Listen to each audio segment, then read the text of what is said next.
আপনারা দেখতে পাচ্ছেন এখানে ধনিয়া পাতার বীজ, এখানে এই ধনিয়া পাতার বীজগুলি রোপণ করা হবে। তা আলহামদুলিল্লাহ, এই দেখতে পাচ্ছেন কি সুন্দর কালার। এরকম কালার অবশ্যই ক্ষেতের মধ্যে আসবে। আপনারাও এরকম ইস্পানি অথবা পাঞ্জা মমতাজ এই অনেকগুলো আছে, তবে ইস্পানি আর পাঞ্জা এগুলি খুবই ভালো। আপনারা এরকম ধনিয়া পাতা রোপণ করতে পারেন।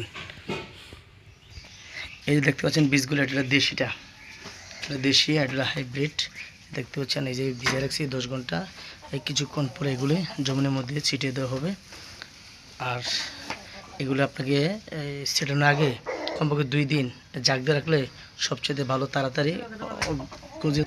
তো এরকম আপনারা কি করবেন, ধনিয়া বীজগুলি ভিজে রাখার পরে আপনার একটা ওড়া অথবা খাড়ি অথবা এই পাটের বস্তার ব্যাগের ভিতরে আপনার এগুলি জাগ দিয়ে রাখবেন। দেখবেন যে অতি তাড়াতাড়ি কী হয়ে যাবে, জার্মিনেশন হয়ে যাবে। আসসালামু আলাইকুম রহমতুল্লাহি ওয়া বারাকাতুহু। সুপ্রিয় দর্শক, আপনারা দেখতে পাচ্ছেন যে আমি এটার মধ্যে ধনিয়া পাতা রোপণ করব। তো ধনিয়া পাতা রোপণ করার আগে আপনার কী কী দিতে হবে দেখেন, দেখতে পাচ্ছেন এটা হলো বাইজেপ, এটা লেখা আছে আপনারা দেখতে পাচ্ছেন। তারপরে বায়োডার্মা, তারপর জিপসাম, এই জিপসাম দেখতে পাচ্ছেন, এটা দিবেন। এবং সার হসপিট দিয়ে আপনি এগুলো যখন রোপণ করবেন, আলহামদুলিল্লাহ দেখবেন আপনার ধনিয়া পাতা অনেক সুন্দর হবে। ধনিয়া পাতা 3 পাতা হওয়ার পরে আপনি আবার 1 কেজি করে ইউরিয়া সার দিবেন। আলহামদুলিল্লাহ দেখবেন যে আপনার ধনিয়া পাতা অনেক সুন্দর হয়ে যাবে।